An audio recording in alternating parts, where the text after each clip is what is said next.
17ویں صدی 18ویں صدی 19ویں صدی میں معلوم تھا کہ برطانیہ کے صہیونیت زدہ لوگ صلیبیت کے مارے ہوئے انسان دشمن ہیں، بے رحم ہیں، سفاک ہیں، قاتل ہیں، وحشی ہیں۔ ہم نے اپنی لاشیں دیکھی تھی اسی ملک میں، ہم نے اپنے لوگوں کو جیل میں تڑپتے دیکھا تھا، ہم نے دیکھا تھا کہ توپ کے دہانے پر باندھ باندھ کے ان کے پلخچے اسی ملک میں اڑائے گئے تھے۔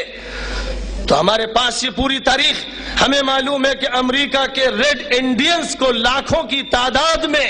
تحقیق کیا ان امریکیوں نے، جنہوں نے آج اپنے ہاتھ میں حکومت لے رکھی۔ یہ پوری تاریخ لاکھوں انسانوں کو ذبح کر کے ان کے ملک پہ قبضہ کیا، جس کے بارے میں ہمیں پہلے سے معلوم ہے۔ کیا ہم دھوکہ کھا جائیں گے؟ کیا ہم یہ سمجھیں گے کہ وہ امن کے علمبردار ہیں؟ کیا ہم یہ سمجھیں گے کہ وہ جمہوریت کے علمبردار ہیں؟ کیا ہم یہ سمجھ لیں گے کہ وہ انسانیت کے علمبردار ہیں؟ آج اللہ تعالیٰ نے غیر مذہب والوں کو بھی بولنے کی توفیق عطا فرمائی۔ کوئی دن نہیں گزرتا کہ دنیا کے اہم پرچوں میں، انگلش پرچوں میں، فرینچ پرچوں میں، جرمن پرچوں میں، رشین پرچوں میں، اردو اور ہندی کے پرچوں میں امریکہ کے خلاف مضامین کا تومار نہ بندھا ہوا ہو۔ لیکن باوجود اس کے کہ چاروں طرف سے دنیا چیخ رہی ہے، کرا رہی ہے، چلا رہی ہے، امریکہ کے بے غیرت اور بے حیا دنیا کی چیخیں سننے کے لیے تیار نہیں، کیونکہ وہ وقت کے دجال کی تمہید ہیں، اس کی تیاری میں لگے ہوئے ہیں۔ تو معلوم یہ ہوا کہ اس میدان میں وہی لوگ کام آئیں گے اور کامیاب ہوں گے، وہی اہل حق ہیں جو ہر شرط کو، ہر پیشکش کو پائے حقارت سے ٹھکرا دیں اور یہ کہیں کہ موت و حیات کا اللہ مالک ہے، اس سے ہمارا سودا ہو چکا ہے۔ ان اللہ اشترى من المؤمنین انفسهم واموالهم بان لهم الجنہ، اللہ نے اہل ایمان سے ان کی جانوں اور مالوں کو خرید لیا۔ یقاتلون فی سبیل اللہ فیقتلون ویقتلون، اللہ کے راستے میں وہ جانیں دیتے ہیں، شہید ہوتے ہیں، کبھی دوسروں کو مارتے ہیں، کبھی خود اپنی جان کے نذرانے پیش کر دیتے ہیں، کبھی ظاہری دنیا میں شکست نظر آتی ہے اور کبھی وہ فتح مند نظر آتے ہیں، اور ہر حالت میں وہی فاتح ہیں، کیونکہ جب وہ شہید ہوتے ہیں تو بھی فاتح، اور جب وہ ظاہری شکست کھاتے ہیں تو بھی فاتح۔ کسی حالت میں بھی وہ محروم نہیں رہتے، یا تو انہیں فتح کا غلبہ اور عزت حاصل ہوتی ہے، یا شہادت کی سرخروئی حاصل ہوتی ہے۔ وعدن علیہ حقا فی التوراۃ والانجیل والقرآن،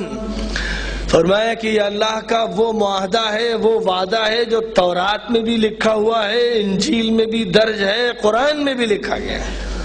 یعنی اللہ کی آسمانی کتابوں میں اس وعدے کا بار بار ذکر آیا ہے، مؤکد در مؤکد۔ یہ کوئی سرسری بات نہیں ہے،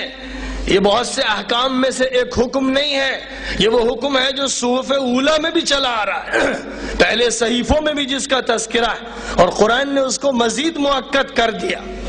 کہ یہ پکا معاہدہ ہے جو تورات میں بھی لکھا، انجیل میں بھی لکھا گیا، موسیٰ کو بتایا گیا، عیسیٰ کو بتایا گیا، آخری نبی حضرت محمد صلوات اللہ وسلامہ علیہم جمیعاً کو بتایا گیا، اور قرآن میں اس کا باقاعدہ اعلان کر دیا گیا۔ پھر فرمایا وَمَنْ أَوْفَى بِعَهْدِهِ مِنَ اللَّهِ فَاسْتَبْشِرُوا بِبَيْعِكُمُ الَّذِي بَايَعْتُمْ بِهِ وَذَلِكَ هُوَ الْفَوْزُ الْعَظِيمُ۔ تو جو شخص بھی اپنے اس وعدے کو، اپنے معاہدے کو اللہ کے ساتھ پورا کرے گا، اس کو چاہیے کہ وہ خوش ہو، اس کو بشارت ہے اللہ کی طرف سے کہ تم نے جو اللہ سے معاملہ کیا اس کی تمہیں خوشخبری دی جاتی ہے کہ اللہ کا وعدہ پورا ہوگا اور جنت تمہارے لیے پکی ہے، بالکل طے شدہ ہے۔ تھوڑی دیر کے لیے اپنے دل کو دیکھیے اور اپنے دماغ کا جائزہ لیجئے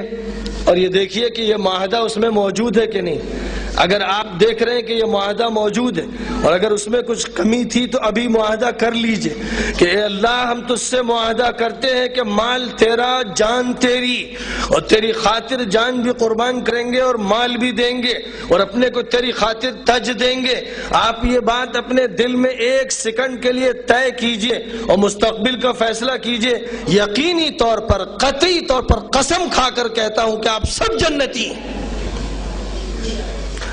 جو صحابہ کرام